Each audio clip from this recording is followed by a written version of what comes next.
আসসালামু আলাইকুম রহমতুল্লাহি বারাকাতু। সম্মানিত দর্শকবৃন্দ, আপনারা যারা দেখছেন, এটা হচ্ছে আমাদের বসন্তপুর শরীফপুর আল-নুরি জামে মসজিদ। এই যে নতুন মসজিদ বসন্তপুর এবং শরীফপুর আল-নুরি জামে মসজিদ, এর নতুন ভবন, এর কাজ মোটামুটি আপনারা দেখতে পাচ্ছেন যে এতটুকু আমাদের সকলের প্রচেষ্টার মাধ্যমে যতটুকু কাজ সম্পন্ন হয়েছে এই পর্যায়ে আছে। এখন এই মসজিদটি এখন আমাদের ফান্ডে টাকার শর্ট, টাকা না থাকার কারণে ওই মসজিদের কাজ সামনের দিকে অগ্রসর হচ্ছে না। আপাতত এক প্রকার কাজ বন্ধই হয়ে আছে শুধু টাকার অভাবে।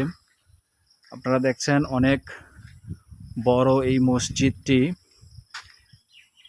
বিশাল অঙ্কের একটা টাকা এর মধ্যেই খরচ হয়ে গেছে।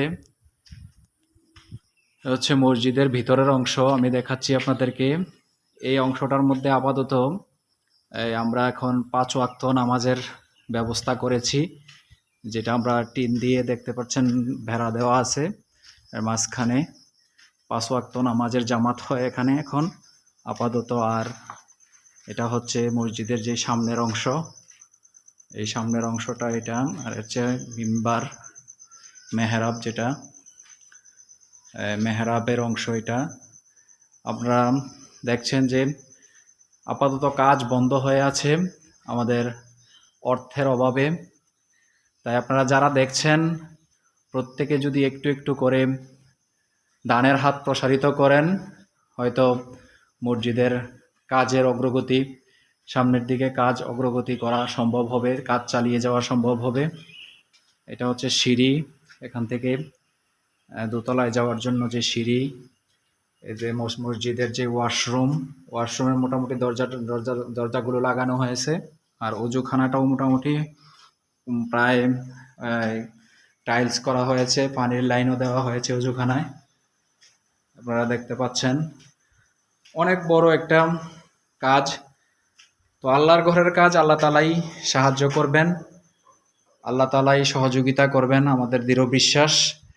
তো আপনারা যারা দেখছেন, আপনারা একটু একটু করে যদি আল্লাহর রাস্তায়, আল্লাহর এই ঘরের জন্য যদি সহযোগিতা করেন, তাহলে সামনের দিকে কাজের অগ্রগতি সম্ভব হবে।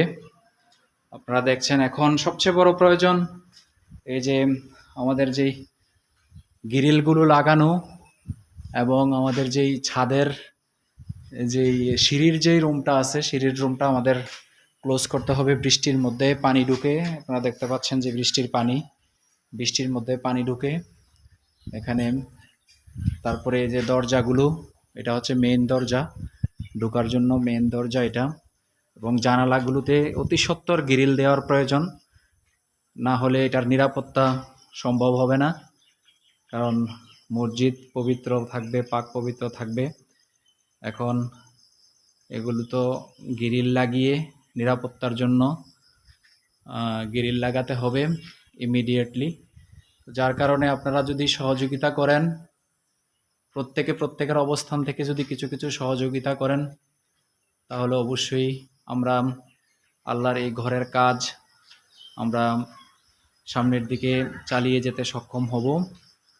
তো সকলের সুদৃষ্টি কামনা করে আজকের এই ভিডিওটা এখানেই সমাপ্ত করলাম। সকলে ভালো থাকেন, সুস্থ থাকেন। আসসালামু আলাইকুম রহমতুল্লাহ।